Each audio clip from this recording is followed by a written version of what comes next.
dapat pag-isipan natin kung paano natin pabilisin ang proseso. Paano natin pabilisin ang proseso? Kulang lang ganitong klase mga processing plant para nga kung kagaya ng sa bigas, kagaya sa palay, yung value added. Hawakan nyo nga ito. Binabatok-batukan na ito. Ang pangako, 20 pesos ang kilo ng bigas. Na hanggang ngayon ay hindi pa naibibigay. Kaya, anong pwede ninyong gawin? Huwag ninyo, ma'am, alam mo, tayong dalawa talaga makukulong dyan sa tanggalin mo. Huwag ninyo iboto ang mga kandidato niya. Dahil ang mga kandidato niya ay nagsasabi sa kanya na okay lang na magsinungaling ka. Okay lang na hindi mo tuparin ang pangako mo sa mga tao.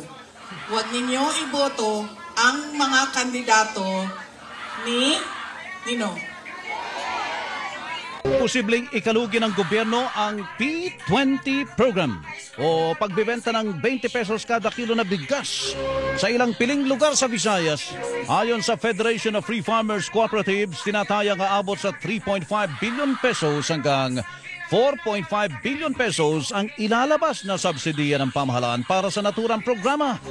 Anila, maganda naman ang layunin ng programa para maibenta ang nakaimbak na bigas sa mga bodega ng National Food Authority na nanganganib na mabulok. Ngunit malaking lugi ito sa pamahalaan kaya ibinungkahin nila na gamitin na lamang ang pondo ng pamahalaan sa pagpapalakas ng produksyon ng mga lokal na magsasaka. Kasabay nito, pinunaan ng grupong Bantay Bigas kung bakit sa Visayas na mayaman sa boto unang ilulunsad ang programa gayong lahat naman ay naghahanap ng murang bigas. Agad namang nagpaliwanag ang Malacanang at sinabing sa Visayas sisimulan ng P20 program dahil doon mas maraming nangangailangan ng murang bigas. Kasabay nito, binigyang diin ng palasyo na walang kinalaman ng timing o panahon ng pagpapatupad ng programa sa pagbaba ng trust at approval ratings ng Pangulo. Noon pa po ito pinag-uusapan. Nakasama po ako minsan sa isang pribadong meeting para po dito, para pa ipatupad po ang 20 pesos kada kilo na bigas.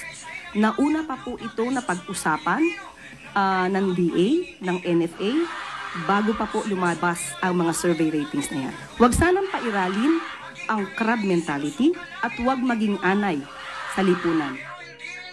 Ang tinig ni Presidential Communications Officer Undersecretary Claire Castro.